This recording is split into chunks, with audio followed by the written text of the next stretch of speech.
to the fourth episode of Schrodinger's Podcat. Meow.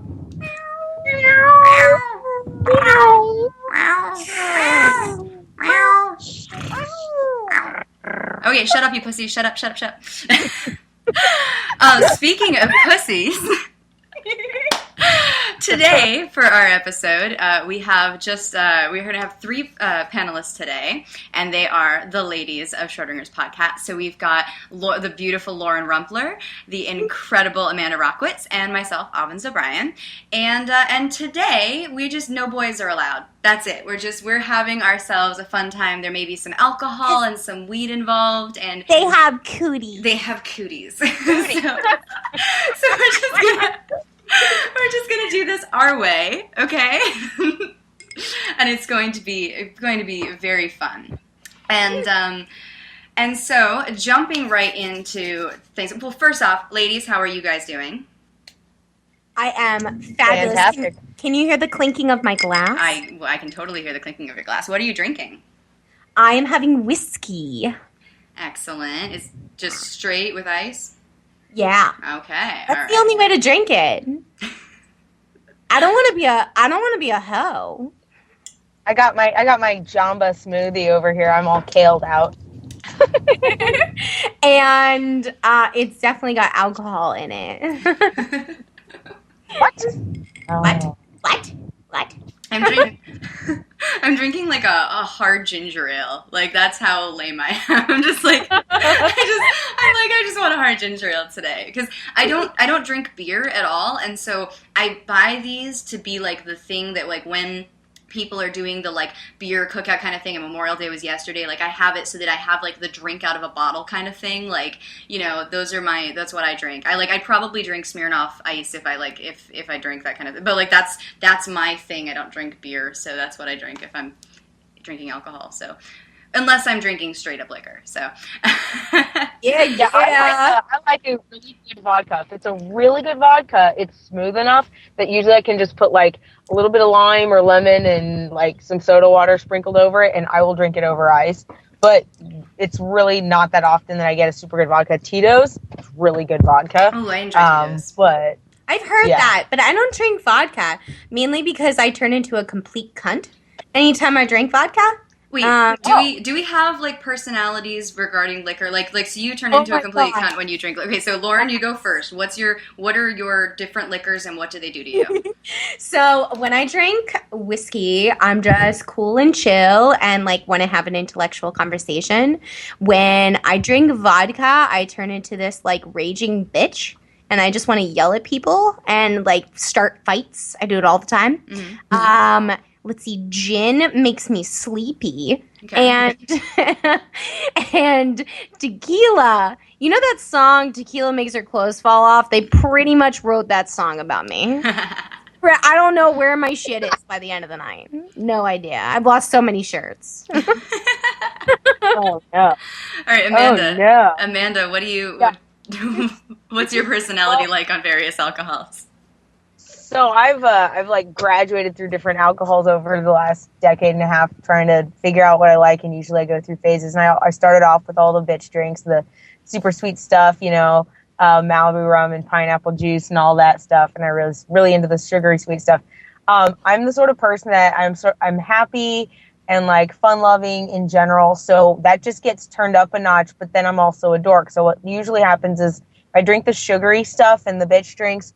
I get super giggly and like I pretty much am the slightly stumbling, goofy dork that gets exaggerated on everything, like facial expressions exaggerated, like, you know, rambling and telling stories and all that stuff, but laughing way too hard at jokes that aren't that funny and crying, laughing and that sort of thing. And then I've noticed beer, if it's like good beer. I never liked the like Coors, never drank that stuff, but I liked the good beers, like local, like, you know, brewed stuff, and I would drink that for a while. And I remember that, like, depending on the beer and who I was around, if I was having it at home at night, I'm not kidding. Sometimes I'd start drinking beer, and all of a sudden I'd start doing yoga and like working out and stuff, like on beer. Like, you wouldn't think that I would do that, but I'd be like, you know, I feel great. I can do anything. I'm gonna work out. I'm gonna stretch.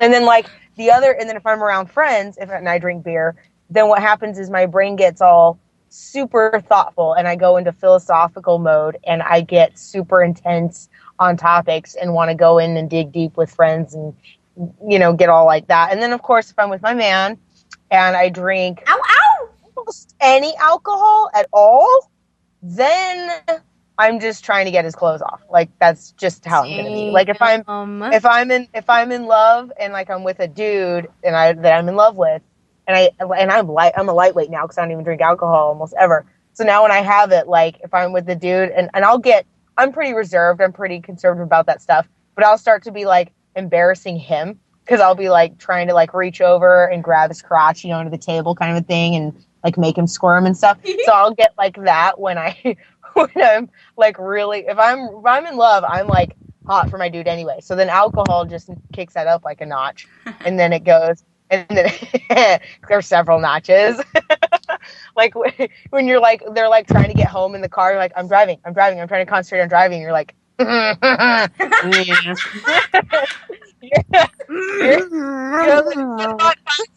while I'm okay. So oh my God. I could just see Amanda doing that. Like a total fucking creeper. So Amanda, the female creepertarian. Yeah, exactly. No, but the thing is I'm really only that way with like my guy. Like it's so funny because some women are like, "Oh, I'm a total lush," and I'm like, "Yeah, I'm actually not. I'll become a happy dork, but with my guy, I'm like the total. I'm not really a lush. I just get super sexual with my dude. That's all that happens." God, I'm the same way. Oh, and when I drink hard cider, I'm the exact same way. And Amanda, I totally want to go work out. I don't know what's wrong with me, but I want to work out. Some alcohols do that. They suddenly make your muscles feel, I don't know what it is, but there are certain alcohols that it's almost like it gives me a temporary energy boost. I had a beer one night. It was a barley wine, which is a kind of beer that's very strong. And I got like halfway into a cup of it and I was like, I could run a mile right now. And I'm pretty sure that like I would have paid for that in the morning. But I was like, I felt amazing. I was like, I can do anything. Well, I could run. It's like when you do shots and then go out dancing. I mean, it's like the dancing is physical activity and working out in a different form. So it's. Oh yeah. Avens, I really got to hear like what your breakdown is here. I have to know the formula for Avens. So yeah, for alcohol, I guess. So when I was a kid, my family was always fine with like little sips of alcohol. So I've been drinking like little sips of alcohol since I was a kid. So my tolerance has always been pretty decent. And like every like for special holidays, Mom would wake us up with mimosas that were mostly orange juice, like a little bit of champagne. So. But I've never been a beer or wine person, like ever. I don't like the taste and just not into it. If I drink wine, like to be, like, oh, I'm at some kind of occasion where I need to like, oh, I'm gonna have a glass of wine, and whenever I do that, I just get sleepy. So even if it's a red or a white, it doesn't matter. I get sleepy. So I don't drink a lot of wine. But I would say that my drink of choice is typically a vodka and soda water, and that just typically is like an amplification of myself. Like it's good alcohol. It makes me happy, makes me enjoy, but like it's nothing more than just like me a little bit amplified. Rum is very similar to vodka, except I tend to get tired because it tends to be really sugary. It tends to get mixed with things. But I love like a good spiced rum and Dr. Pepper. But it's typically just like a comfortable drink. But I will not find an energy boost out of it. But then the two big ones in terms of personality change are whiskey makes me a bitch. So I do not drink whiskey together. No, so whiskey brings out like my sarcastic, cruel self that I don't like realize exists. And so and it's funny because I used to I moved to Los Angeles like 7 years ago. and my roommate brought me out to like bars, and she was always good at like getting us into like venues with like kind of up and coming bands, and then like getting us to meet the bands after. Like she was just really good at that, and so we'd just be like hanging out at these venues, and then we'd go hang out with these bands, and it was interesting. But I started drinking whiskey defensively so that I couldn't like she couldn't talk me into things. That was basically like my drink whiskey so that she couldn't talk me into things. So then so she and I would both grab whiskey, and we'd be sitting there, and she'd be talking to this guy. She's like, oh my God, he's so cute. And it would just, she'd get like, drunker and be like flirting with this guy. And then like that guy would inevitably have a friend, and the friend would be like, all right, I'll take the redhead. And so like the friend would be talking to me, and I would just like, he'd be like, let me get you another drink. And I'd be like, sure, I'll have a whiskey. And then I'll have the whiskey, and he'll like think, great, I'm getting her another drink, things are going well. And then like he'll be like, we could go back to my place. And I'd be like, why? So you can show me your unimpressive cock? Like that's the kind of asshole I am. Like I'm not like, and I'm not somebody like, I don't like to mock men for like a lot. Like I frankly like I understand like the rules of the game of flirtation, and like I've seen a lot of men get rejected in really shitty ways, and I feel horrible about that kind of stuff. So I'm like one of usually the nicest girl. If like some guy comes up to me and I don't want him, I'm usually pretty nice. But if I'm drinking whiskey, like stay away, because I am a jerk. Like I am like and then I'm just sarcastic, and I'm just a bitch. And so and like I'll just get louder, and like it's just awful. And then the third tequila. So tequila makes me tequila is kind of like drinking ecstasy for me. Like not as good, because ecstasy is like way good. But tequila is going to, like, lower my inhibitions. It's going to put me on your lap. It's going to, like, have me doing PDA. And it's going to be like, oh, my God, I love you. I love you. You're so awesome. Oh, my God. So yeah. So I definitely have straight up, like, major personality changes with both tequila and whiskey. So I was actually going to say, like, it's really funny that you tell men off when you drink whiskey, because I'll tell you what, I mean, we all know what my reaction is, sober or drunk, to men inviting me to their room, since Julia Toriansky did the perfect impression of me, which is, oh my God, your hands are so soft, you're such a genuine person. Can my boyfriend come? Can my boyfriend's girlfriend come? Can my girlfriend's girlfriend come? My boyfriend come? Can their boyfriend come? Oh my God, you're such a great person. Yeah, that is totally you. That is me.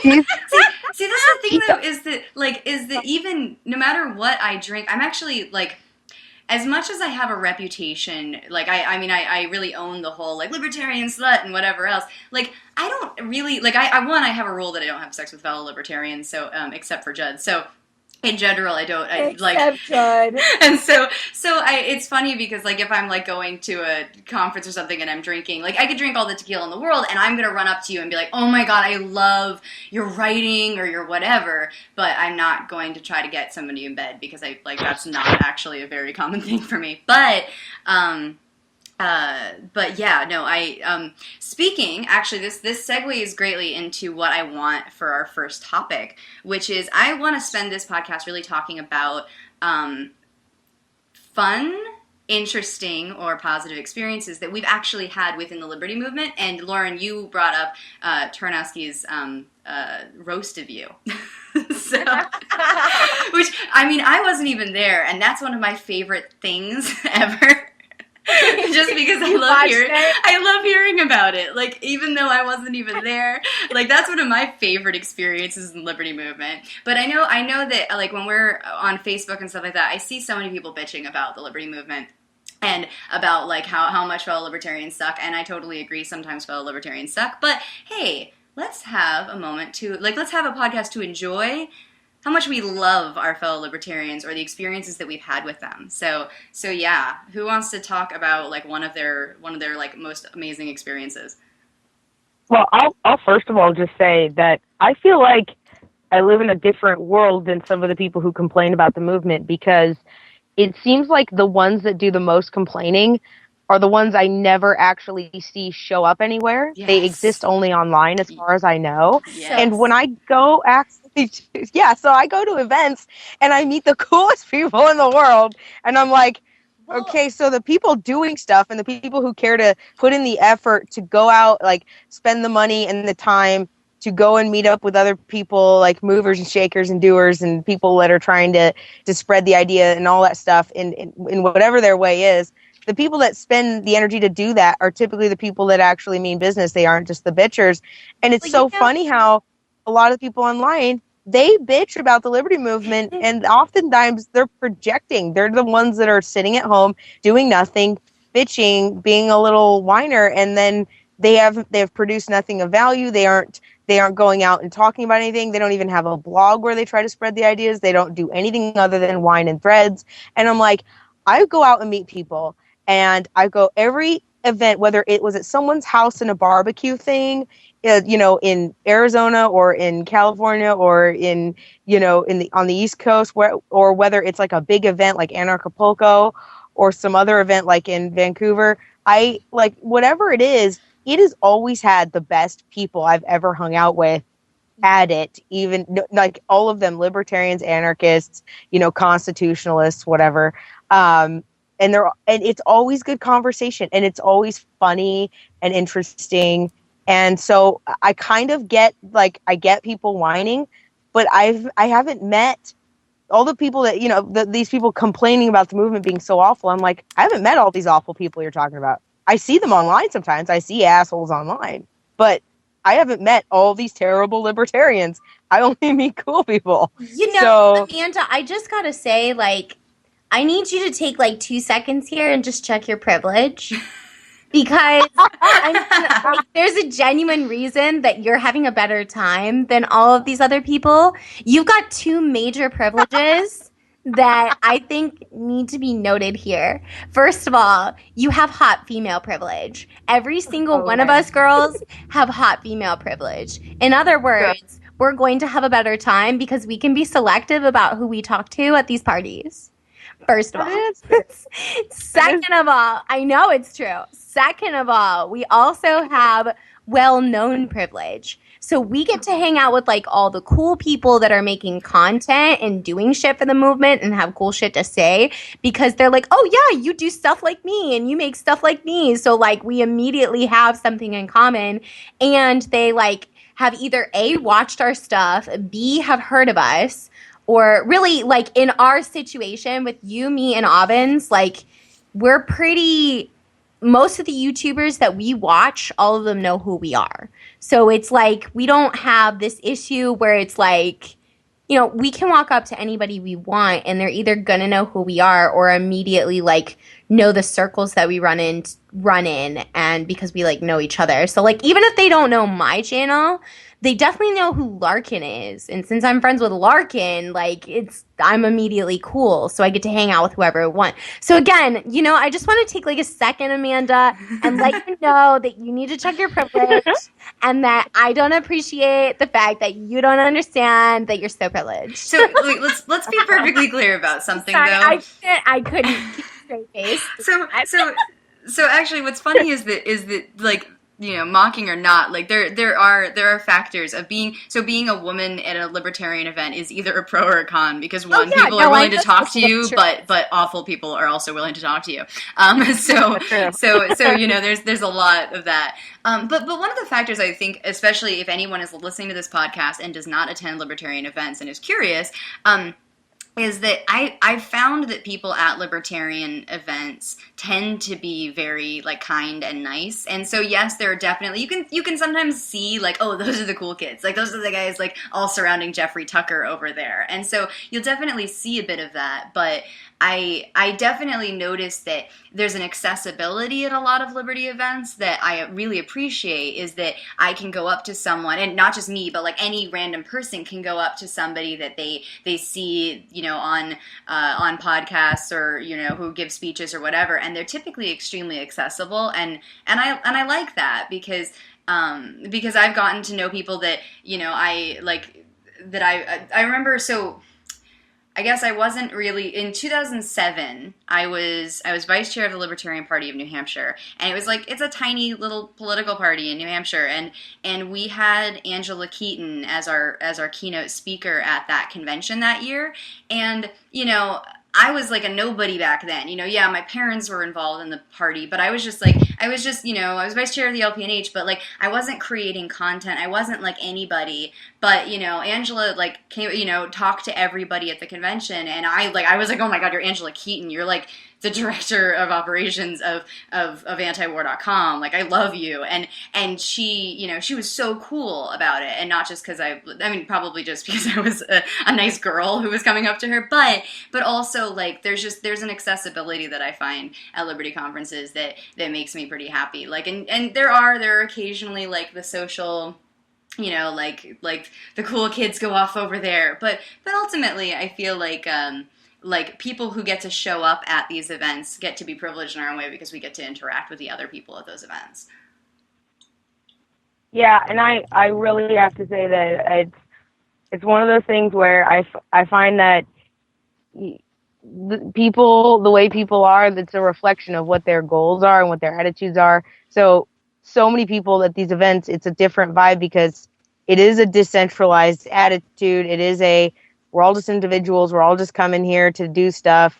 And I don't really see a lot of, like, it's almost like the clickiness isn't really even if you see clickiness in Liberty events, it's not centered around this ego thing as much as it's actually centered around, people admiring each other for the right reasons, like people admiring each other for accomplishments and substance and the ideas and the way they articulate them and the way they write them down, or the documentaries they produce, or the information they put together and get out to the world, and the changes that they're making. Yeah. Like, people admire each other and fangirl and fanboy each other for legitimate, substantive reasons. Like, it isn't like, I love your fashion and you perform and you do nice dances on stage. Like, we have more content than the Hollywood clique realm. So there's good reasons people go. It's like people intellectually fangirl and fanboy. It's something substantive. So people who like have their own little,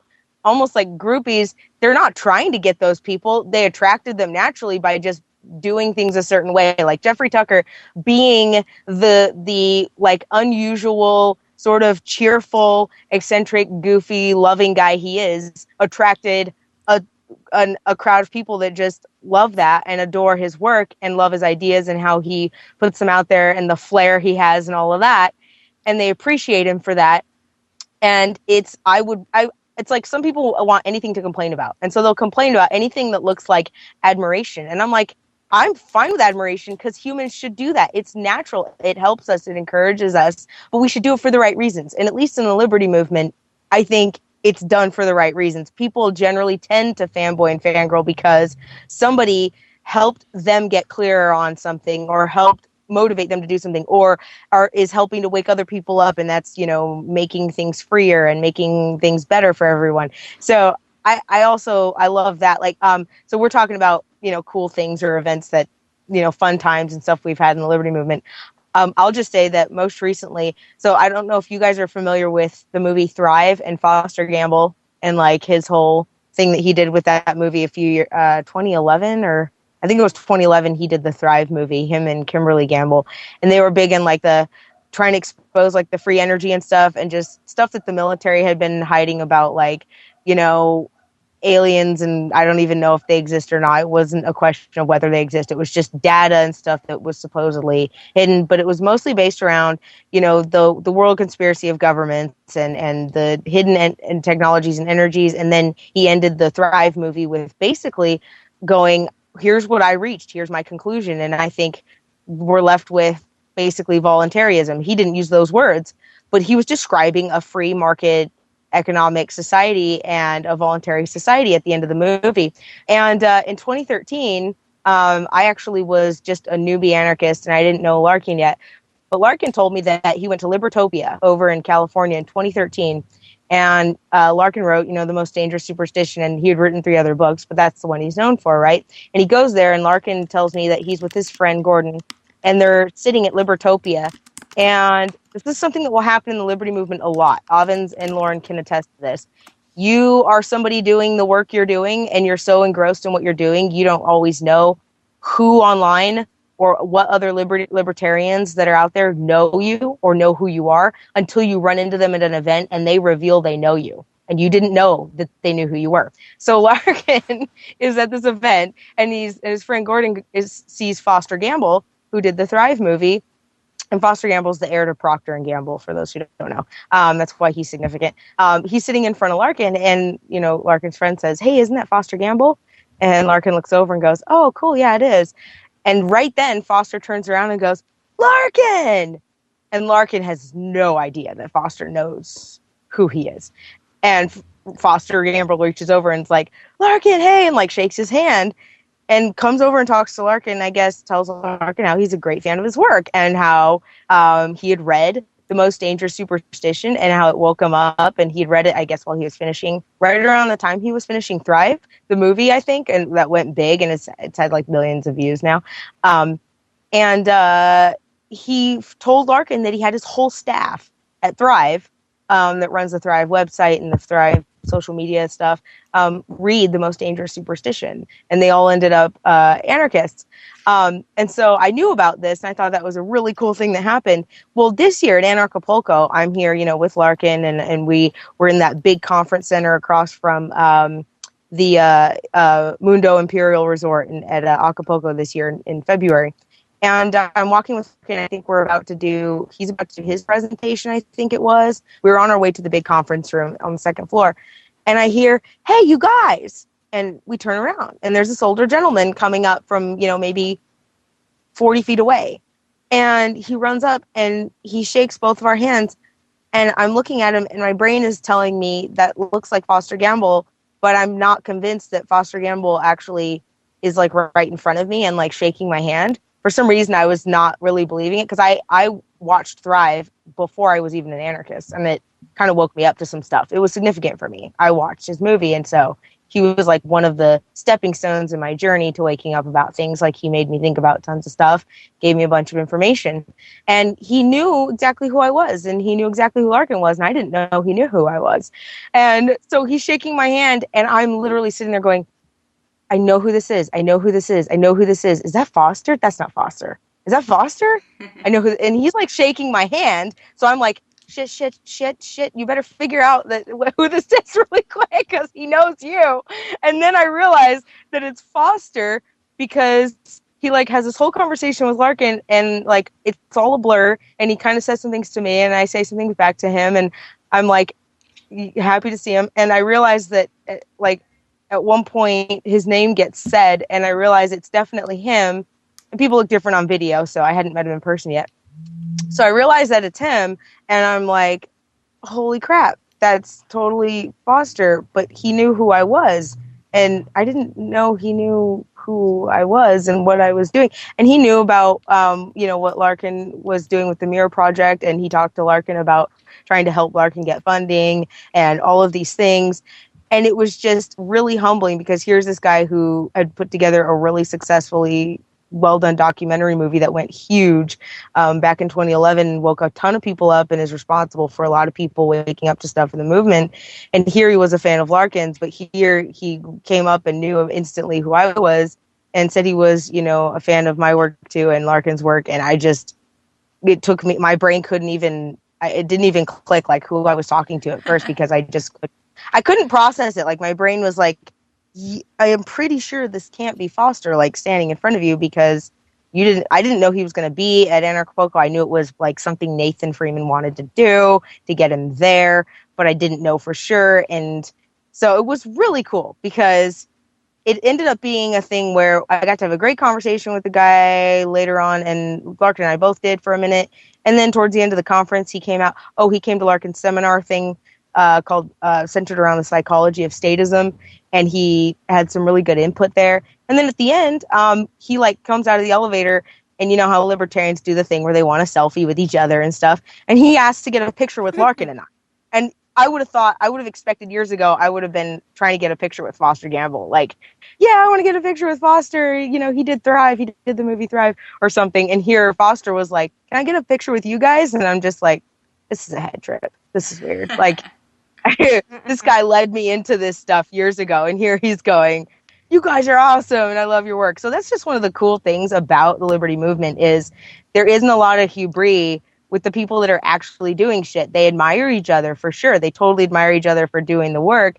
But a lot of people, you know, a lot of people think that some of us are up here all high and mighty, like thinking we're better than everybody. And it's like, no, most of the time we're thinking other people in the movement are way more accomplished or smarter or better at something than we are. And we look up to them, and then they might look up to us for some stuff that we do. But, you know, it's not like a bunch of us are all going around going, look how great and awesome we are. We're just trying to make the world more awesome. So it just sucks a little bit less. So it's like, I think it's really fun. I don't know if you guys have an experience like that where you just sort of, you know, you're rubbing shoulders with people that you admire, but they're also your heroes. They're not just people you admire. And you're just like, wow, I get to do this. Like, I just get to hang out with people who are my heroes. And it's there's nothing else like it. It's really cool. So I had a funny experience at Anarchapulco this year because this guy walked up to me. This is slightly different, but kind of similar. Is the whole perception that maybe some of us are high and mighty about, like, oh, we're so awesome. I'm at Anarchapulco, and it was like. I think it was during the concert thing. So there's like drinks and like everyone's chilling, and I remember that I was like out on the like balcony area outside and just having a drink, and like Lauren and I were talking, and what ended up happening, which is so funny to me, is that this guy like walks up very cautiously, like he's walking up, like, and then he kind of keeps like backing away a little bit, and he comes back, yeah. like, and he's like, but it's like it was so funny because I'm just like I'm talking to people, and I'm very like, if you've ever hung out with me in person, like I'm very animated. I talk with my hands. I can be very loud, and I love to just like, hey, you, like, you know, come be part of my conversation. And so this guy kind of walks up to me like cautiously, and it was actually somebody I'd never met in person, but he was somebody that follows me on Facebook, and we're not even friends on Facebook. Well, we are now, but we weren't then. And he walked up to me and he goes, Avens O'Brien, and I was like, Avens O'Brien. But he said, he's like, you know, like he said his name, and I had like, it vaguely sounded familiar, like maybe I'd seen him on my post or something. And but he actually, like, he said, I had that argument with you on Facebook, and I was kind of afraid that maybe you didn't want to talk to me, like, and I was like, oh, you argued with me on one of my threads, okay, like, that's fine. And he was surprised because I didn't give a shit. Like, I didn't give a shit that he argued with me. I was like, oh, hey, you know, we're in the same place, like, hi, how are you? What were we talking about on that thread? And so he brought up what the topic was that we'd argued about, and I was like, yeah, okay, we have different opinions on that topic. And it was funny because he asked me what he thought was like the gotcha question. He's like, well, I didn't get to follow up on that debate. And I was like, really? You want to have a debate? We're having like drinks. Like, what? Like, but it was funny because he actually said, he's like, well, I mean, but where do you fall on this thing? And I was like, no, I don't agree with that. Like, why would you assume that because I posited this thing on my Facebook, like, why would you assume that I believe in this thing, which is government related? Like, I don't advocate for government, and I never have.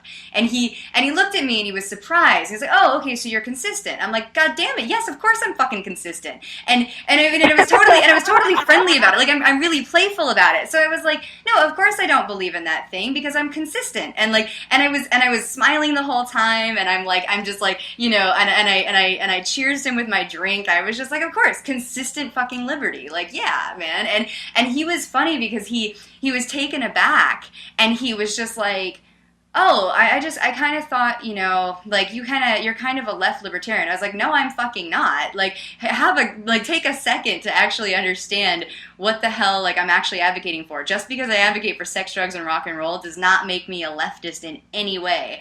And so it was so funny because then we ended up having a conversation about the foundation of like where my libertarian beliefs come from and the fact that like it's all rooted in non-aggression. And so I'm tolerant and happy and fine with plenty of alternative viewpoints as long as they don't involve force. And in fact, I'm pro lots of things that aren't like, they have nothing to, like, they're not about force. It's just personal preference things that I like in my life. Like I don't like religion, and so I tend to have very like anti-religious stances. That doesn't mean that I want to force people not to be religious. I simply like, this is where my personal opinions are. And it was funny because we ended up having a really good chat.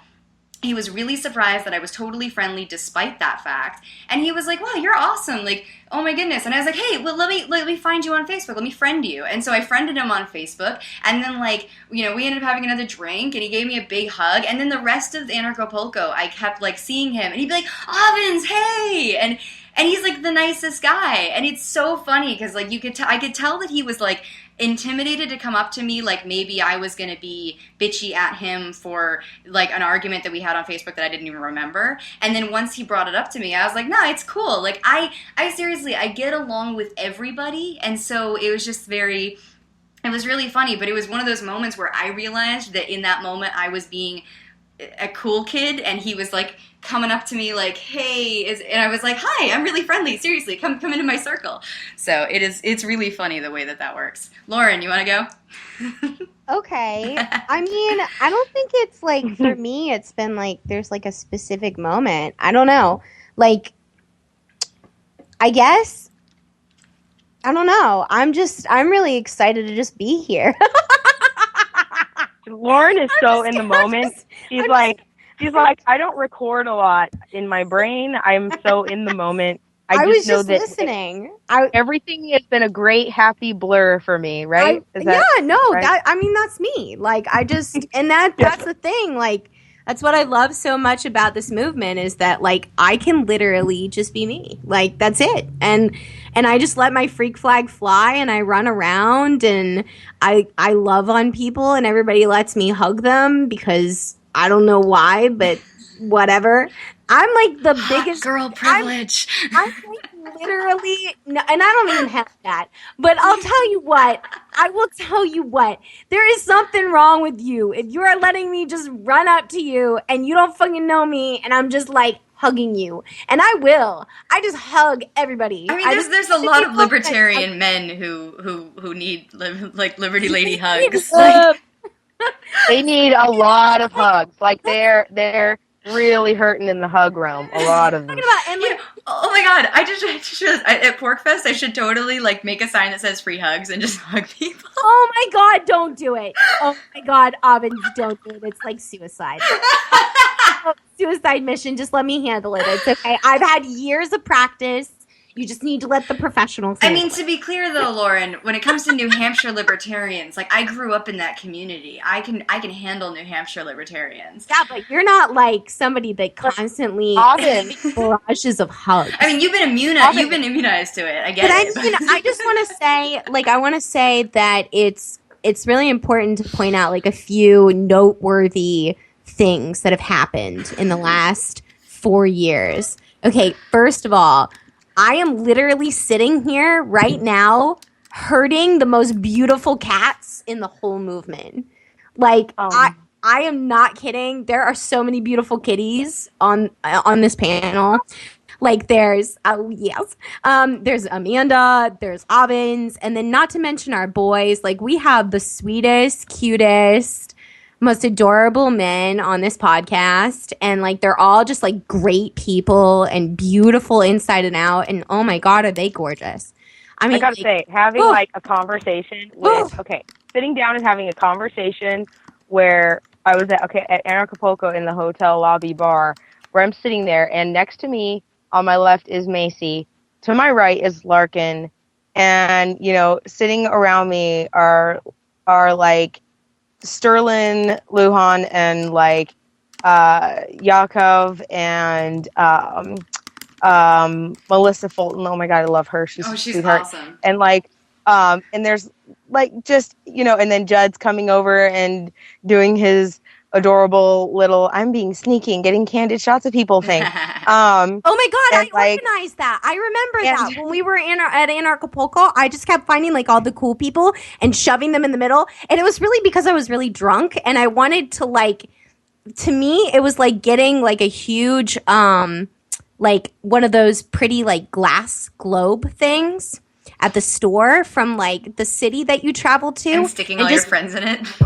putting all the awesomeness that I've gathered in my life in like one circle, and just like standing back. And if you notice, like I watched everybody. I went back there, stood like 2 feet away, and just stared and just watched all of my pretty little things interact. It was like the most awesome moment ever. The only thing that was missing was that Penn Jillette was not there. And I was like, damn it. This is the only thing I need is for Penn to be here. Because, Lauren, were your pretty little things? Are you like objectifying all of us? Because I feel like you're objectifying all of us. I am artist formerly known as Objectivist Girl. I get to objectify you. One of the things I love about like libertarians and anarchists is that you joking about objectifying and all that, but in all seriousness, one of the things that's great is that you have a group of people who are usually comfortable in who they are and intelligent enough that not only can we, joke like adults do, make sarcastic or, sexually suggestive jokes and joke about our sexuality or whatever, but we're not shallow. So in the same 5 minutes or in the same hour, you'll hear a group of freedom lovers talk about everything from, their relationships and, and maybe briefly their fashion choice, but like mostly they'll go right into, what is the nature of the universe and freedom, and what is the philosophical, what is the implication of God? What does that mean? What is spirituality? And who are we as humans? And like you can't be in a group of liberty lovers and have the topics of conversation not go right to the heart and right to stuff that matters, and yet we'll all still be completely jolly and completely goofy and still throw in jokes and laugh about roads and, bad arguments that we've had to deal with and petty stuff, and we'll relate on the real level and joke about sexuality and all that stuff. But like, it's all with this undercurrent of depth.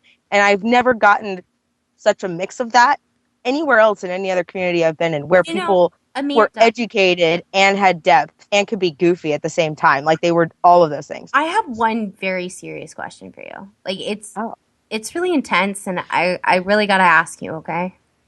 Okay. I need to know why you don't take this seriously and who is going to build the roads. Oh, God. I'm done. I've decided that if anybody seriously asks me that question, seriously ask me that question ever, I'm just gonna say the same people who build it now. Right. That's what I say every single time. The same fucking people that volunteer to have those jobs now. Yeah. Clearly, you and are then not move educated. on. So this is really Avens' fault. She decided it was a good idea for us to have alcohol. Yeah, I like to encourage degeneracy. Shenanigans. So I have a next person that says shenanigans is getting pistol whipped. Hey Farvo, what's your favorite place to go? Shenanigans? Okay, I have a topic thing. Okay, guys. Okay. We should every libertarian or anarchist who really has been in the stuff, in the movement, doing things, is usually familiar with certain websites, or we're into something, whether it's like cryptocurrency or our blog or writing for something or doing videos or producing content or a project or whatever. But I know a lot of people sort of obsessively haunt Facebook, and their obsession on their phone is like, I got to check Facebook. What is your libertarian or anarchist website obsession that ranks as high as or outranks Facebook checking? And if you have one, like if mine I'll fully admit, mine is literally watching Poloniex, which is the cryptocurrency exchange.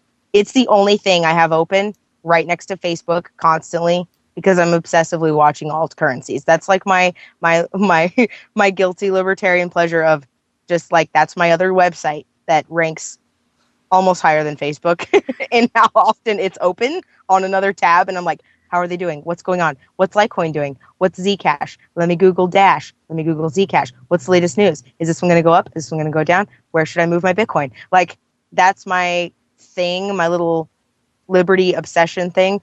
But if you have like a blog, like, okay, last year it was Steam It. I couldn't get enough of that. I was having so much fun with that. I was just writing constantly and inspired, and it was super fun. I'm actually going to go back to Steam It this week because it's been awesome. But I want to get back into writing. But that was my constant obsession for months. I was on a Steam It binge. So besides Facebook, what is your Liberty website thing and tool, or that you're into, or whatever you're using it for? It doesn't matter. You can mention that. But do you guys have one? And what's your obsession? Lauren? Like a blog or like YouTube. Hey, if reading news. Lauren, if you're thinking about it, I can answer mine. Why? No, it's just I don't know. I'm gonna admit something. We're truth moment. Okay. We are ready to hear your confession. Okay. Yes, my child. Your sins. Yes, my child. Avens, Please, forgive me. Please go ahead. Me, for I have sinned. I actually am gonna be totally honest with you. I didn't know who Jeffrey Tucker, Larkin Rose, Jeff Berwick. Hell, I don't even think I knew who Penn Jillette was before I actually started YouTubing. Nice. Yeah, no, I didn't know who any of those fucking people were. And it was funny because people just assumed that I did. I actually only started Objectivist Girl to try and get a job at the Atlas Society. I had no intention of it going down this road and me continuing to do this. But I'm going to be honest with you. I don't listen to any podcasts. I don't read any blogs. And I definitely don't watch any YouTube channels. I don't. I read books and I listen to audiobooks. And I'm busy with trying to gather as much non-libertarian information as humanly possible so that I can relate it to libertarianism and try and bring more people into the movement through other things that I don't have time to listen to. I mean, my ex, Matthew, a lot of you met him at Anarchapulco, not last year, but the year before. He listens to Tom Woods. He listens to, like, obsessively. And we had a long argument about Cantwell. He used to listen to Cantwell. I wanted to kill him for that. You stop fucking a man who listens to Cantwell, please. It's like Lysistrata. It's like Lysistrata. If someone listens to Cantwell seriously, then you should not be having sex with them. They should not be allowed to have access to your vagina. No. I don't even communicate with people who communicate or listen. I don't communicate with people who even like are in contact with him. That's how much he's not a thing like in my life anymore. He has had like no connection to me for a couple years now at least. I saw enough stuff. Like the thing is I am definitely unashamed about this. I am fiercely defensive of my actual friends, people I know. Like when I'm invested in who somebody is and I know them or I think they're a good person, you don't fuck with my friends. That's just how it is, right? So when he was intentionally doing some horribly malicious things right off the bat, and I didn't even know him that well, I hadn't even read that much of his stuff, to people I personally knew were really good people and didn't deserve the stuff he was going at them for, I was like, you're a fucking asshole, so bye. So that's what happened to that. Like, I'm pretty... And Lauren, I just wanted to tell you that there's lots of libertarians who we're so busy with everything on our plate, we're not necessarily paying attention to other libertarian stuff. It's funny because there's another thing I've noticed in the movement. You have the fanboys and fangirls, including myself, who admire things for the content, for what they taught us, for what we learned, and we've learned from one another. But we've also gotten inspired and gotten activated in the last decade, and somewhere along the last decade ourselves. And so we're doing stuff, a lot of us, and so lots of us are moving forward, and we're doing stuff for the people who don't know about freedom. We're putting stuff out there for those people. And because we're all so busy doing that, we often don't know about each other. So lots of people also bump into each other at these events and go, oh, who are you? Oh, you've been doing this for years over here in crypto world? Cool. I was totally oblivious. Well, tell me all about it. And we get to meet each other. So it's funny because lots of people think there's some sort of echo chamber thing going on. And no, there's a huge amount of value in these events because so many anarchists are not connected and working together until they go to these events and find out about each other and find out about stuff. And I love that you read, and I love that you are constantly consuming information and that you're trying to better yourself, because I still think whatever your path is, it has its role in the community and in the world and in your life. And that's what you have to do. And it doesn't need to look a certain way. You don't have to be up and up on all the libertarian podcasts or anything like that. I'm not. So, you know. I don't even know who half the people. That's fine. So it's funny is I spend well, now we have this podcast and I go on other people's podcasts, but I have a horrible time listening to podcasts because I don't like listening to people talk at me.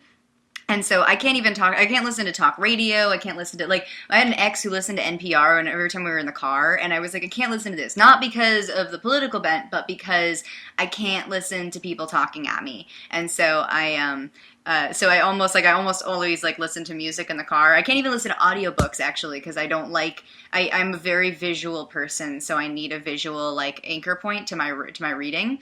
It's actually why I also have a lot of trouble with even video. Like I absorb, like I read very very very quickly, and I read very quickly and I absorb information that I'm reading really quickly. And so I get driven so crazy by people who create video content who don't provide some kind of verbal, like written reference points or like their sources for things they say in the video or whatever, because I can read something so much faster than someone can tell it to me, and it bothers me so much. So I have so much trouble listening to podcasts or like listening to audiobooks because I need a visual anchor, and that's a huge thing for me. So like it's this really weird, like when I was in college and I had to listen to lectures, I had to actually I had to take a piece of paper and a pen, and I had to like write down like every fifth word that the lecturer said so that I could anchor myself to what was being said,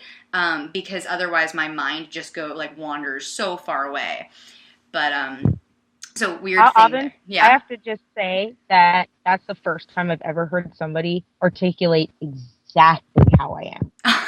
Like exactly. Like I feel bad because some of the best stuff I've learned has been from podcasts, and I can't believe that I hung on to listening to the podcasts that I did at the time that I did as long as I did. And the only reason I did at that time was because it was so history content rich as far as like who did what, when, where, why, names, dates, like data information, and it meant something to U.S. history. Mm-hmm. But there were reference points in actual books. There were reference points directly to reading that I could go to. Yeah. And I was so curious that I was willing to listen to the substance, and then I would immediately look for the links and go and read stuff. And I was the bookworm. I was the reader. I was homeschooled until 6th grade before I was thrown into the school system because that was going to be my babysitter after that. And school was a waste of time because the homeschooling put me at testing post-high school on every subject you can think of at age 11. So school was a waste of time. All I wanted to do was read in my spare time. And so I was the reader. So I'm like you.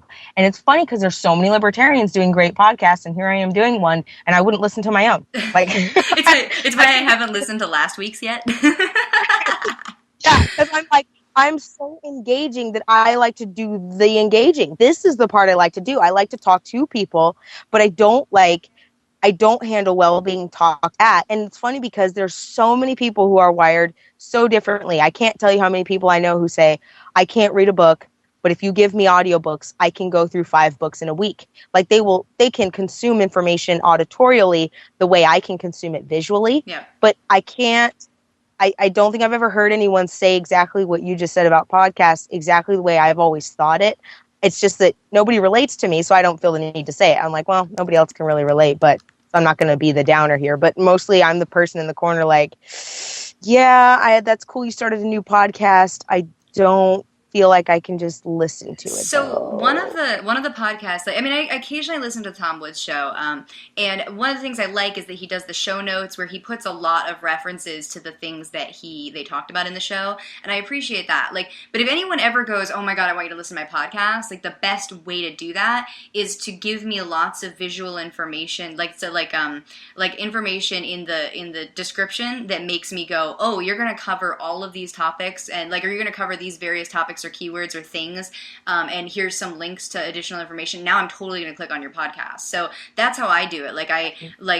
That's one of the best parts about let's say the Tom Woods podcast is that I can look at the show notes and then it'll determine whether or not I'm going to like really like listen to the podcast. But besides that, I'm going to go back to your original question about other content. Now, to be perfectly honest, there's no app on my phone that I open more often than Facebook. I don't text more than Facebook. I don't like Facebook and Facebook Messenger are hands down like my biggest communication with the outside world, like besides, in-person things. But frankly, I spend more time interacting with the world on Facebook than anything else. Me too. But I would say that there's a couple over the years different things. Like for a while, like with the third party politics and libertarian politics, when I was doing a lot of work in the LP, I used to read independentpoliticalreport.com a lot, and then I tend to I keep an eye on the Libertarian Republic simply because I write for them, and I always go, oh shit, someone else covered this topic, so okay, I don't have to write about that. And I've been woefully, like, I just have not been writing as much as I should. I really enjoy reading a lot of articles by Reason. Not every article by Reason, but certain writers at Reason are just phenomenal writers. And it's the same with like, Fee and a couple other sites. I love articles for information, and I love articles that then make me want to go and buy a book. Like there are plenty of articles that have made me go, ooh, like I love that they just kept referencing things from this book, and now I want to go buy that book. Because I think that it's really hard to get fellow non-libertarians to read.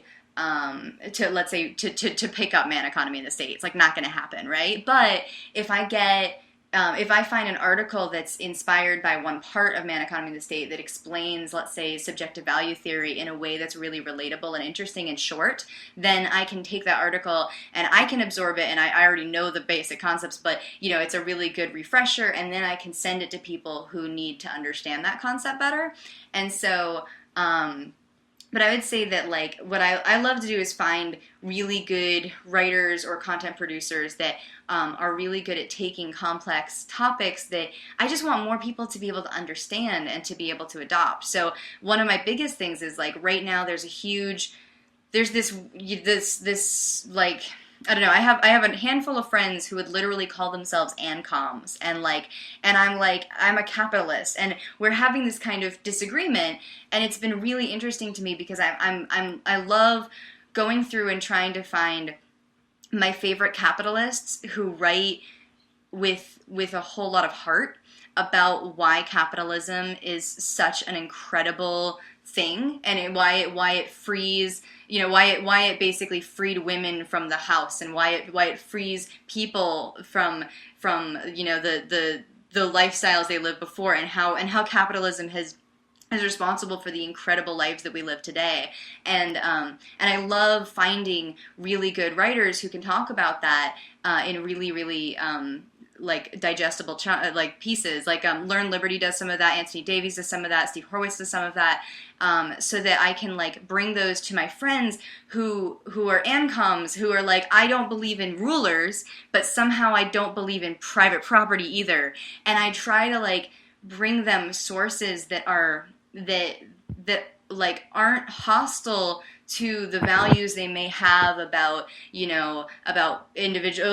women's rights or gay rights or whatever thing that they're often on the social justice spectrum for, but who talk about how capitalism is the best way to achieve these things that they value. And so that's probably my thing lately has been trying to find sources of information, articles and stuff like that can really bring capitalism to and free market econ in general to people in really like in really compassionate ways, because I think of capitalism as a very compassionate philosophy where we respect each other's property rights, but I love to see the different ways that we can phrase it in order to make it something that someone who claims to be a communist suddenly goes, oh wait, I don't have any problem with what you just described. So that's probably where, if I'm not on Facebook, I'm looking for that, and a lot of times I'm finding that on Facebook, so sometimes I don't have to go to any other source.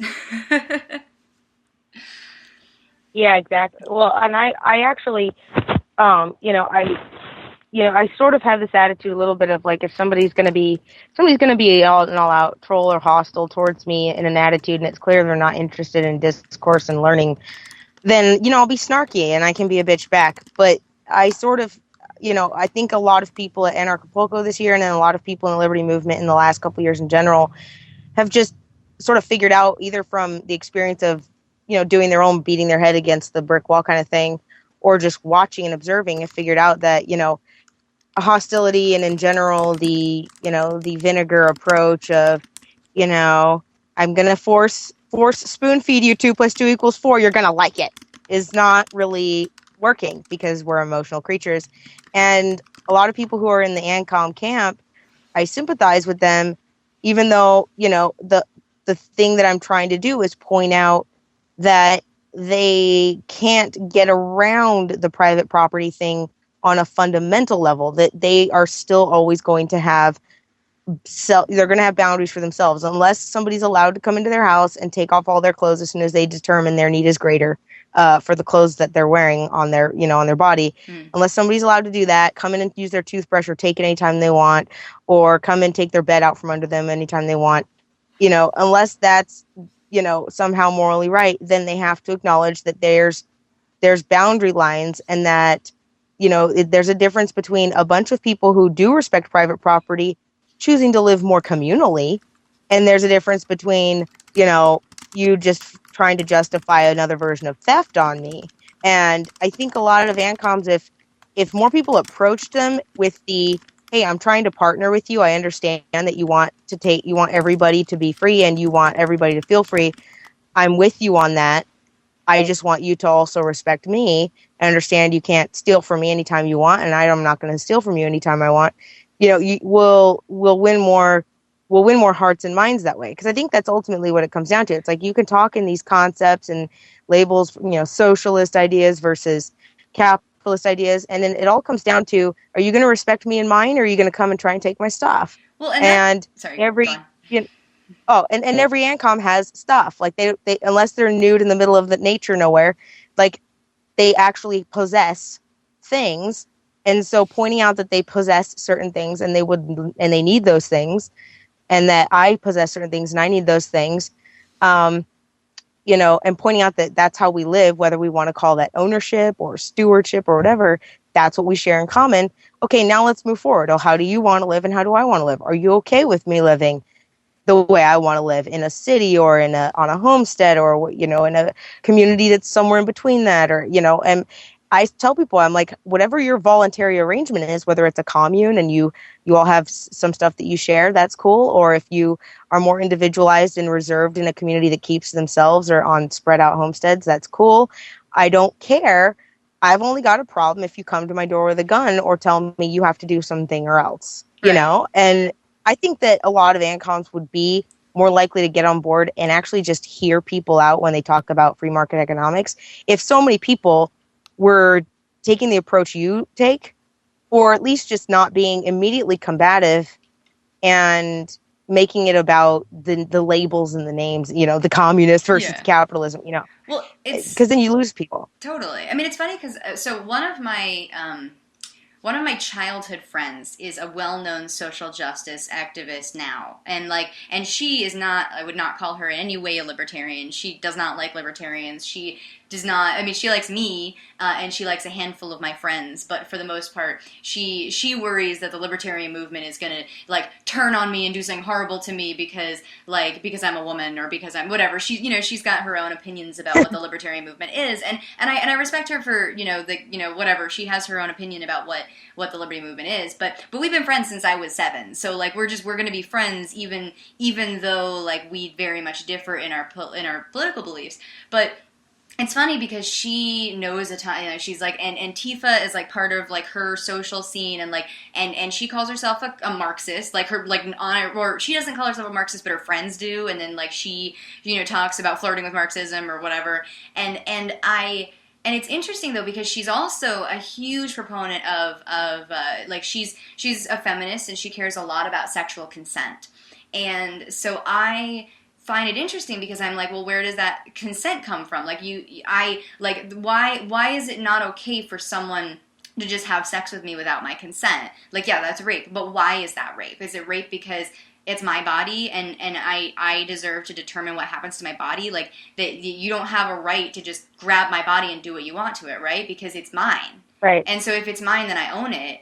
And if I own it, like, what about the things that I produce from it? So what about the things that my labor creates things that I then, whether it's my work and then getting a paycheck or my, or I build something, like if I make that with my own hands or I do whatever it is to produce value, and then I take that value and I add it to other value and then I buy things with it which I then own, and so I really break it down to her. Like I'll talk to her about ownership, and I'm like, really, like think about consent. Like the reason that it's not okay for someone to just grab me and have sex with me against my will is because I own my body. I also own the things that I make with my body, the things that I do with my body, and therefore, right. like that's why private property matters to me. And it's interesting because, like, I can't say where exactly she's falling on the, like, I'm not going, so are you converted yet? Like, I'm not going to do that to her. But what I do is I generally have this conversation with her, and, she'll kind of bring to me, like, but what about this? And I'll, again, approach it with the, well, is this my body? Is this my consent? Is this my, like, I care about, like, like my gay friends not being, like attacked or hurt. Like I care about people's rights. Like I care about these things that she cares about too. I value these things. And so she sees, I'm a friend, and so we have the same values.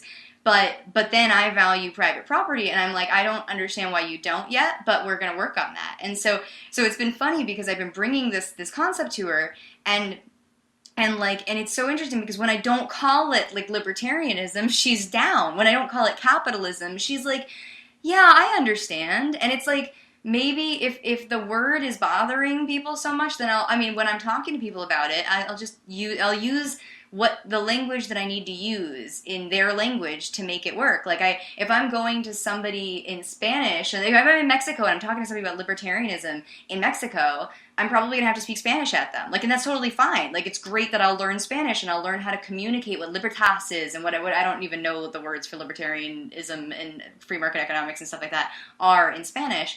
But like, of course, I'm going to learn how to say those things in Spanish. So why don't I learn how to say those things in social justice? Why don't I learn how to say those things in leftist? Because I might be able to convince somebody who's a hardcore social justice activist who flirts with Marxism. I might be able to show her why private property is important. So anyway, that's my soapbox. That's my soapbox. I'm going to drink this. I'm going to just gulp down the rest of this drink. Yeah. And then wait and see what happens. Lauren, oh my God. Lawrence, I was like, for a second, I was like, did Lauren finish her drink and pass out in a corner or something? No, she's busy having sex with someone. That's why she's busy. I am not having sex. I'm just talking to the sexy guy that I shouldn't be dating. there is a guy involved while she's on this podcast. Yes. I just want to that. No, I mean he's texting me. He's somebody I'm not supposed to be dating, so it's all good. Okay. Well, I don't believe in forbidden love. Right? I was going to say something about love. No rules, no masters, no whatever. Yeah, Romeo and Juliet. We should stop that story ended badly. I fucking hate. You know what I hate? Let me do a rant real quick, okay? I just want. It's time for you to get your rant, and then we'll wrap up. Fucking rant. All right, here it is. All right. First of all, my father raised me on Shakespeare. Out of every single story that Shakespeare wrote, I swear to fucking God, Romeo and Juliet is the single worst one. There is nothing worse than that. First of all, Juliet is naive and stupid, but that's not nearly as bad as the fact that Romeo is a complete fucking pansy. I'm sorry. He's a complete Yeah. pansy. His pansy ass needs to go and just kill himself by himself. I'm sad about Right. Rosalind until I meet Juliet, But- and now I'm not sad about Rosalind anymore. Now I want Juliet. Exactly. So, it's worse than that. So, our culture is so retarded that I'm sorry. I apologize to everybody here that loves T Swiftie, but I'll tell you what, her song, the love letter story, song, love story, whatever Love it's called. Story. I fucking hate that I'm song. disturbed that I need the name not of that. She not only references two fiction stories completely wrong and out of context, but it is just a horrible song. So first of all, she talks about Romeo and Juliet as if there's any good ending to that fucking story. And then she says, I was a scarlet letter. So you were a fucking adulterer? Like, what the fuck? Where did the song come from? Like, it's like totally left field. So this is my rant. I fucking hate that song. I fucking hate that play. So And rant, I'm having another sip of my whiskey. I'm out the goal. Let's just make sure we understand that the moral of this story is that you do not have to be intelligent to be a millionaire. Yes. and for pissing off Lauren. You don't have to be factually relevant. Like, you don't have to understand things like that Romeo and Juliet is a horrible tragedy. You don't have to understand those things to become a millionaire who writes love songs that somehow reference these things. But I think, Avens, that you missed the more important point, which is don't fucking piss off Lauren. That's true too. Because she will do a rant on her podcast about how stupid your song is. I'm sure. T Swiftie is crying on a bed of money right now. She cries about everything, so on a bed of money. I don't feel too bad. I don't feel too bad. About Shakespeare, I think what I admire most about Shakespeare was the fact that I felt mentally retarded as a young girl trying to understand some of the stuff he wrote. And I say that because I was a reader and I'm reading Shakespeare going, this guy is writing in another language. Like, there's English and then there's Shakespearean, and that's why it's Shakespearean. And it's funny because my teachers at the time said something like that to me. They were like, yeah, this is all the way very much a different language. You have to sort of dissect the layers of meaning in some of his stuff very carefully, and you have to have a certain nuanced understanding of philosophy and life to get some of the depth of meaning in his stuff. And so I thought it was interesting that of all the things, Romeo and Juliet ended up being a big thing, and I feel like that's not an accident. It's almost like people go after the stuff that's the most easy to dumb down and make shallow, or that is more shallow and that people can relate to, on a different end. Whereas, I'm more fascinated by, I'm more fascinated by Macbeth and other stuff because it's like, okay, that's more nuanced and there's so many sides to that kind of a thing, and like that's what I'm more into. But the Shakespearean Romeo and Juliet thing is like no appeal, like never appealed to me, didn't capture my fancy at all. I didn't feel like I got the major point, other than maybe he was actually making a sort of commentary on the stupidity of young love and how almost ridiculous it can be. And maybe what you were ranting about, maybe Shakespeare is making, I don't know enough about the man himself. Maybe he was being sarcastic and satirical. Yeah, maybe he was just going like, look how profoundly sad this situation is, all because, young idiot love hormones, inexperienced naivete. Look at this. Here's an example of some of the dumb and awful stuff that happens. It doesn't need to, because of young people and their ignorance and their just naivete and emotionalness and all of that. I sort of think maybe it was a commentary on the absurdities of relationships that go down and the way they can go down and the bad things that can happen over something that, is relative, like shouldn't have been a thing. So I kind of wonder, like, because I look at the profoundness in some of the other stuff he wrote and go, okay, this is a man of depth. I mean, he understands humans. He really does. But, the actual story of Romeo and Juliet, I'm like, I don't feel like he would fault me for not getting into that. I feel like the man wrote it for a reason, but I don't think it was because I was supposed to get into who Juliet was. Like, I don't think it's because I was supposed to identify with that. But before we wrap up, Robin, in your on your post, Avens, mentioned that we should piss people off by mentioning the alt-right thing.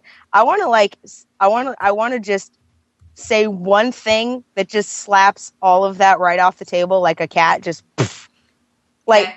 That's normal. You either want to use force to interfere with someone else's life, deadly force, or you want someone else to do it for you, or you don't want that, and that's it. And having crossed borders myself, I feel like a lot of people on the web type from their little computer screens and have never left their goddamn house, and they don't know what a border is. They imagine that they own 350 square miles of land and that it's theirs somehow. A border is literally an imaginary line in the middle of nowhere. It's nobody's private property. That land does not belong to you, I'm sorry, just because you're in Montana. And you're advocating for your own goddamn enslavement as well as everybody else's if you want a bunch of armed guards in the middle of nowhere stopping literally every single human that wants to cross from one patch of land to another and harassing them, potentially detaining them, stealing from them under the guise of asset forfeiture, which is also known as theft. If you're advocating for that, I'm sorry, you aren't about freedom. I don't care about all these labels. I really don't. Either you're going to come and steal from me, or you're going to be a pussy and say you want someone else to steal from me and try to say you're an anarchist, but you're hoping the government steals from me. That's it. That's it. You're either for it or you're not. I don't care if you call yourself alt-right, anarchist, whatever. I'll know you by what you say you advocate. If you want a guy in the middle of nowhere doing that. Was that your bird? No, I just meowed because I heard the word pussy. Oh, sorry. I thought that was your bird. Meow. Okay, thank you for that rant on alt-rightness. Oh my god. It's funny, you guys were just like going on about Hamlet, or about Shakespeare forever, and all I could think was that like my only big Shakespeare love was I learned the monologue from Hamlet when I was little because I figured out that adults loved it. Adults loved it when I was like 8 years old, and I like would just literally recite the monologue from Hamlet. So that was my thing that I used to do because that was I figured out that like people would like give me like cakes and treats and stuff like that if I did it. So that's my only Shakespeare story is I used to take the monologue from Hamlet, and when you watch an 8-year-old redheaded Avens do it, you give her stuff, and I'm a capitalist. So anyway, so on that note, I think we should wrap this up. Okay, ladies, do we have anything we need to tell our audience about where they can find us, what's going on, things that we need to bring to people's attention so they can find us online or otherwise know what we're up to? Lauren, how about you first? Go to my Facebook page, facebook.com/Lauren Rumpler Productions. And just add that. Everything's there. If you can't find it, then you probably don't deserve it. So you probably don't want it bad enough. No. You can't find it. You have the mental acuity of a woman. You know what? Maybe having whiskey does make me an asshole, and I just feel like it makes me fun. Is this perception? Sometimes it can be fun to be a little bit of an asshole. Is this just real life? Is this just fantasy? Caught in a landslide, no escape from reality. Yes.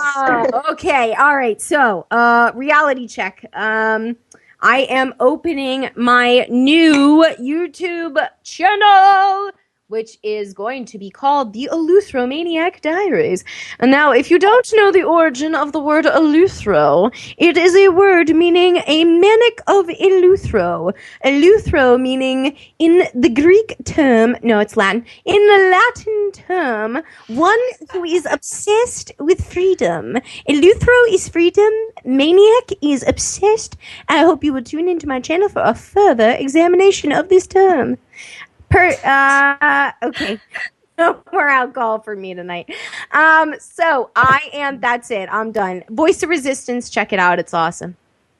Yeah, and I would say the same for me. I'm on Facebook, and I haven't been posting on the Dragon Anarchist page, but I have the Dragon Anarchist page, and there's a ton of memes still sitting on there. People still share that stuff. I'm going to be reactivating that page, but the first thing I'm going to be doing is I'm going to be back on Steemit, partly because Steemit's value is heading back up. Steemit pays, and a lot of actual quality content is over on Steemit. And so it's one of those things where a lot of neat, from art, photography to anarchist, libertarian ideas and all that stuff is over there, and people can pay each other in cryptocurrency through upvotes. So if you go to steemit.com/Dragon Anarchist, you'll see a ton of content already there from last year, and you can read through it. But I'm going to be continuing to write there. I'm passionate about everything related to life in general. So I'm one of those liberty-minded people who is doing projects focused on getting liberty out to the world and spreading it, but I'm not a single focused all about that person. I'm about, and to me, anarchy is just the lack of a problem. It doesn't answer how to be a good person, how to live life. What are healthy things about, relationships, the body, the mind, and all that. I'm fascinated by ideas, and I'm always reading about new ones, studying, learning. I'm biohacking my health and experimenting with that and my body's health and all that. So I write about all that stuff. If anybody wants to find me over on steemit.com or on YouTube, when I reactivate YouTube, I'll probably be reactivating my YouTube account, I would say, in another month or so, because I have to get stuff in order as far as my equipment goes so that I can do that more easily. Has to do with getting a different hard drive into the Mac I'm using, yada, yada, fun tech stuff. So steemit.com/Dragon Anarchist, Facebook.com, Amanda Rachwitz. The last name is Rachwitz. And then Larkin Rose is my man, and we're working on Candles in the Dark seminars together, and we're about to announce the next 3 locations for Candles in the Dark. So if you want to attend one of those seminars, and what we're doing is we're equipping anarchists with the conversational tools to reach family and friends and even strangers in conversation with the message of liberty in a far more effective way. And our next seminars will be in New Hampshire, Pennsylvania, and Denver this year. And we're announcing dates for that. I believe Denver is September. And I'm pretty sure the New Hampshire, Pennsylvania ones are around July and August. So we'll confirm that soon. And if you want to purchase a ticket for Candles in the Dark seminar, go to Larkin Rose and his Facebook page, and you can message him. You can purchase one by sending the ticket amount through his website, larkinrose.com. You can go and check out the locations that we'll have posted soon that you want to attend at, and then you can purchase a ticket for that particular event. And you can also sponsor other anarchists who want to go but can't afford to. You can't attend one, or you're not near Denver or New Hampshire or Pennsylvania, and you want other anarchists to be able to attend to give them the tools to be able to spread the message of liberty better. You can also send a donation amount to Larkin at larkinrose.com. Say it's for sponsorship for Candles in the Dark, and that goes towards our fund for other liberty lovers, and it funds them getting to the event. So that's it for me. Nice. And Avens, you take it from here and mention where people can find you. Sure. So my website is avens.me. That's AVENS.me.